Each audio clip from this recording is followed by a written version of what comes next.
This couple discovered something terrible on their date. Someone was knocking on the door late at night. Their good time was instantly shattered. The man was annoyed to see which guy it was. Unexpectedly, when he opened the door, a thin woman stood outside. As it was very dark outside, they couldn't get a good look at the woman. At this point, the woman inquired, Is Tamara here?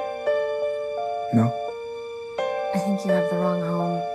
When the woman heard this, she was silent. It stayed frozen for a long time before leaving. This confused Mike to no end. After all, they were in the wilderness. How did this strange woman get here? However, Mike just turned around only to see the woman standing in the distance staring at them. Puzzled, Mike turned on the light. When he turned around again, she had disappeared. They were ready to continue their date. But then the moment of truth came. Mike's asthma suddenly began to flare up. That's when they remembered. They had left their asthma medicine in the car, and the car was parked in an auto body store in town. Mike decided to ride his motorcycle to get it. Annie was alone at home talking to a friend. The knock on the door suddenly sounded again. Suspicious, she hurriedly put down her cell phone. She thought it was her boyfriend returning. When she got closer, the knocking was unusually sharp. Obviously, the other party is not her boyfriend. Confused, she opened her mouth to ask. However, the other party did not have any response, and tiptoed in confusion through the cat's eye to look outside. However, the door was empty. Just when she was full of doubt, the stranger suddenly spoke. Is Tamara here?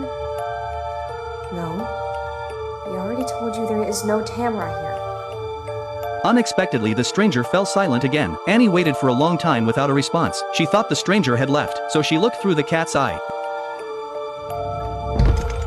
The sight frightened Annie. The mystery woman still lingered in the doorway. She leaned her ear against the door again, trying to hear any movement from the other side, but there was still no sound from outside. Terrified, she hurriedly locked the door. Looking through the cat's eye again, the stranger had disappeared. She thought the stranger had left completely. Annie breathed a sigh of relief, but she was unaware of it. A silhouette flashed silently behind her. Annie sat on the sofa and realized her cell phone had somehow disappeared. After some searching, she saw the cell phone was on the liquor cabinet. She just got her cell phone, but then she heard there seemed to be a woman singing outside. Annie couldn't believe it. How could someone be singing in the middle of nowhere? She boldly went to the window, but as soon as she got close, the singing stopped. She cautiously stuck her head out to look, but she found nothing. Annie thought she was too nervous. That's what caused the hallucinations. In order to relieve the repressed emotions, so she came to the bathroom to wash up. She was unaware that there was a masked man standing outside. He was staring at Annie without looking away. After washing up, Annie wanted to blow dry her hair. However, the next second, the house suddenly tripped and lost power. The place was plunged into darkness. Annie got into the closet and shivered. Annie covered her mouth and didn't dare make a sound. But not for long. The stranger came closer. The doorknob was turned in no time.